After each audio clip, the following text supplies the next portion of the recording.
Well, we're finally here. First video. Hopefully this doesn't leave a bad taste in your mouth. Uh, uh. Let's start.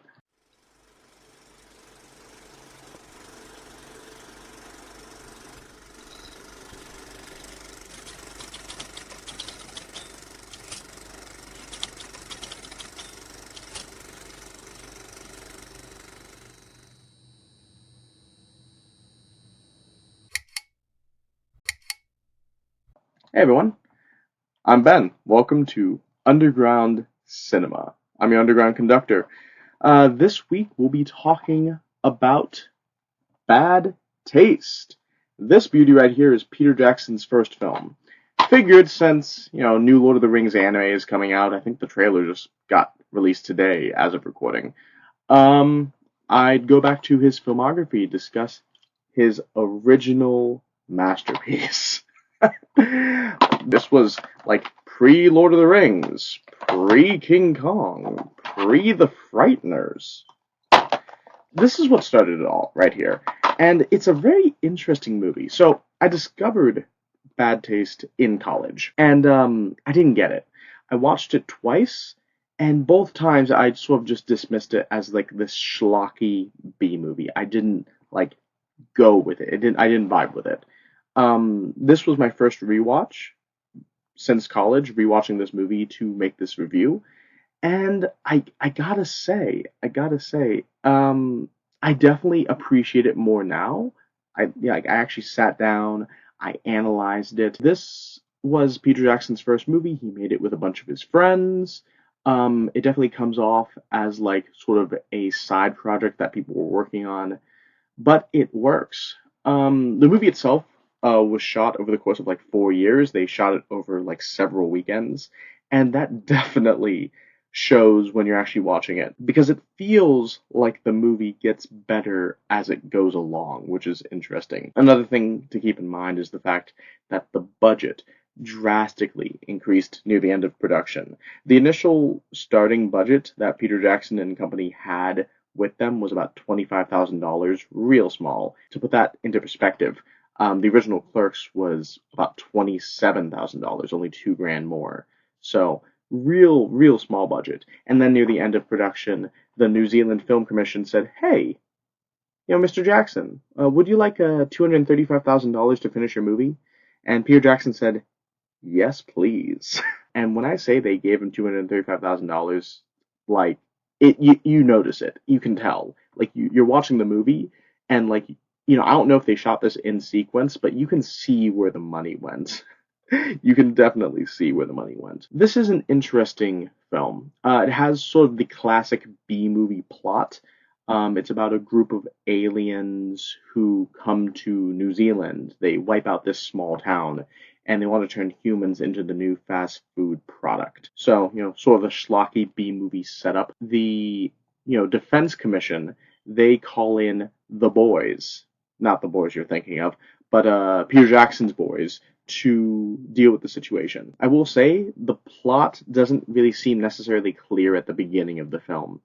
The film does set its tone immediately, and I appreciate that. You can tell from the beginning that this is supposed to be somewhat of a horror comedy. It starts with a phone call that's talking about all these murders happening, and then it transitions to this minister character who we only meet once, and we don't even see his face. The minister is actually played by Peter Jackson. It's one of 3 roles he plays in this movie. I'll get into that. The minister is an amputee. He only has one hand, and his other hand is like a stump with one finger on it. Like literally, there's like a prosthetic finger on the end of it, and that's supposed to be a joke.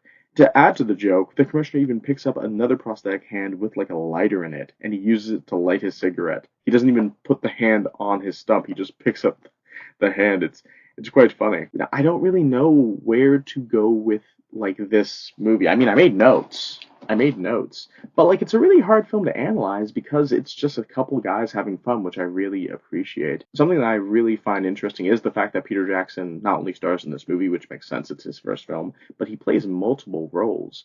And I didn't realize that until this watch. Like, there is one character that's very obviously him. It's an alien character named Robert. Because you can tell it's Peter Jackson, but Peter Jackson also, in addition to playing the minister, plays a character named Derek, and I did not realize until I looked it up that that was him because he's clean shaven and he has shorter hair. And it probably helps that they shot the movie over 4 years, but I did not know it was him. And something really astounding, is that near like the beginning of the movie, you have an interaction between Derek and Robert where Derek is stabbing Robert in the foot. They're both Peter Jackson, and I didn't realize until I looked it up that they were the same guy. Peter Jackson just edited it in such a way to make it look like it wasn't him doing it to himself, which I think is a real testament to like this film and the effort they put into it. There's a lot of things in this movie that really astonish me. The stunts, for one. There's a scene where Derek falls off a cliff, and I don't know if it's actually Peter Jackson, but it looks like a real guy falling off a cliff and then exploding into a pool of blood. I'm like, what the hell? There's several like gunshots in this movie, like people getting shot in the head, and that looks really real. Like they did a great job on that. Some of the effects are really cheesy. Like, you know, there's some moments where it's like, oh, okay, I can tell that that's a prosthetic. Like that's latex. That's a prosthetic. I can tell the difference. But there's other things where I'm like, wow, they really did a good job. Like apparently Peter Jackson was heavily inspired by the work of Tom Savini when he was making this movie. For those of you who don't know, Tom Savini, in addition to being an actor, is also a makeup artist and a special effects artist. He worked on a lot of horror classics, including the original Dawn of the Dead from '78 and the original Friday the 13th. The gore in this movie is fucking fantastic. It's absolutely astounding, and it's really disgusting at times, which is the point. Like the movie is called Bad Taste. You're supposed to be disgusted by it. The premise itself is disgusting. Something else that really shocked me was the fact that the movie had pretty dynamic camera work. You can sort of see the impetus for like Peter Jackson's filmmaking style in this movie and how he carries it on to later films. He also utilizes the environment really well, which once again translates into his later films when the environment becomes a character sort of within itself. And there's a lot of subtle things in this film that I really enjoy. Things that really show that thought went into it. For instance, this was a small production. It was Peter Jackson's first film. They could only afford one song. They made a title song called Bad Taste. It was sung by a band called The Remnants. And it's a great song. Funny thing, when I decided to make this video, I listened to that song for like a week straight on drives. And I have an ear for it now. And rewatching this film, I didn't notice it the first couple times, but I noticed it now. They replayed the instrumental for the song in several scenes, but they changed the tone to match the tone of the scene. It's really interesting. Like, you have somber versions of the Bad Taste song, you have like epic versions of the song. They just changed the instrumental slightly. And if I hadn't have been listening to the song for a week, I wouldn't have noticed. So I think that's really interesting because a lot of films, like especially a lot of older films, you notice that they could only afford one song because music rights are expensive, and they just sort of replay it all the time and they don't really do much with it. You know, Peter Jackson Company, they took the song, they took the instrumental, and then they changed the tone to match the tones of individual scenes. It's really interesting. Another thing I really liked about the film was, and I don't know if this was intentional or not, I really don't, but I hope it is, and I feel like it is because Peter Jackson's a big nerd. Love the guy. There's two characters, two members of this paramilitary team, the Boys. Their names are Frank and Ozzy, and they make several sci-fi references throughout the film.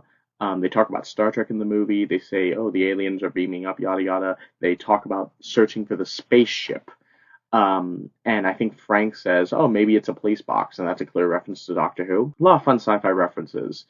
And like I said, their names are Frank and Ozzy, and I can't prove this, and I didn't look into it, so, you know, that's on me. But I'm pretty sure Frank and Ozzy are named after Frank Oz, the actor who, among many things, voiced Master Yoda. I just think that's interesting. I can't prove that, but I love little jokes like that, and I'd like to believe that was intentional. And also, on the back of the DVD, Ozzy is credited as like Oz. Like it says right there, he's credited as Oz and not Ozzy, which is sort of lends to my theory.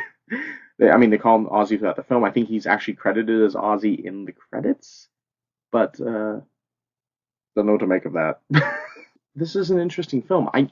It's hard to review it because this is kind of a movie that knows what it is. It's a schlocky B movie. It's trying to be a 50s schlocky B movie, and it's trying to make you have fun. And any flaws that it does have, it covers up. Like, there's a really bad exposition dump. I think around the 50-minute mark of the movie, it's the scene when the villain, Lord Crumb, the owner of, what's the business? So I just looked it up. It's Crumb's Crunchy Delights. There's a scene when Lord Crumb is talking to all of his alien friends. He's explaining basically the entire thing to them. It's a very overt exposition dump, and I know that the scene itself is framed as, oh, he's trying to hype his boys up because they're leaving the next day, but it's very clear that it is an exposition dump. That being said, the scene itself is sort of offset by cutting to the boys in the background as they're breaking into the alien's house. It's like a really clever way to still deliver the exposition, but not have that be the main focus. Hey, we know you don't want to listen to all this garbage. There's cool stuff happening in the background. They're breaking out the guy who's becoming soup. To move on to the meat of the actual film, and I'm not talking about the human meat. The thing that really entertained me most about this film was Peter Jackson's little subplot in it. So, like I said, Peter Jackson plays three characters. He plays the Minister, he plays Robert the Alien, and he plays Derek. And Derek's character is really interesting. He falls off a cliff near the beginning of the movie. All the characters assume that he's dead, and the movie just sort of pans back to him every few minutes. The first thing I'd like to bring up about Derek, though, it's young, shaved Peter Jackson, and for some reason, for me, young Peter Jackson shaved face looks just like Walt Flanagan in Clerks, and it's funny because Walt Flanagan also played like 3 roles in Clerks, so they look the same. Like, it's weird. Like, seriously, like, look at them side by side. They look really similar. Maybe it's just me. So, like, he falls off a cliff near the beginning of the movie. All the characters assume he's dead, and then he gets up. Like, there's chunks of his brain coming out, and this sort of goes on to the subject of the gore. Like, how real it looked, his head getting split open, and the brain just pouring out. It looked really real. Like, I'm still trying to figure out how they did that. The effects in this movie are hit or miss. That was a really good one. It looked like it was actual brain spilling out of his head, and he's getting like a seizure from it, and then he has to like take the chunks of brain that fell out and stuff it back in his head. And then he just tries different things to keep his head closed. Like, he finds a top hat and he puts on the top hat to keep his head closed, and then that doesn't work. He gets a seizure again, so then he takes his belt off and ties it around his head to keep his head closed. And we're sort of just tuning back to him every now and then throughout the movie, following what Derek is doing. And then you get to the climax, and Derek just becomes the OG. And it makes sense because it's Peter Jackson's movie. He has to be the one to save the day. But it's just so ridiculous. He takes a chainsaw, carves like a hole in the shape of his body, holding the chainsaw to get into the house. He starts chainsawing aliens. There's a scene when he splits an alien in half, steals some of his brain to put in his head. Then Lord Crumb just looks in the background and he says literally, "Oh." And he just runs. And even when the ship blasts off and the boys just run away, Derek is still on board, and Derek kills the bad guy in the end. And then the film just ends. Derek is on his way to the alien homeworld to just murder all of them. And it just makes me wish that Peter Jackson had followed this up in some way. I haven't seen a lot of his early films. Maybe Braindead does something similar. You can do so much with the theater of the mind. Just the thought of this killer young Peter Jackson just running around with a chainsaw murdering like butt-faced aliens. It's a funny visual. That's really all I have to say about Bad Taste. It's a passion project through and through. Like I said, it genuinely feels like the movie gets better as it goes. It's consistently entertaining. I really thought I'd find myself bored. Maybe it's because I had seen it before, but I found myself sort of engaging with it in ways I hadn't expected.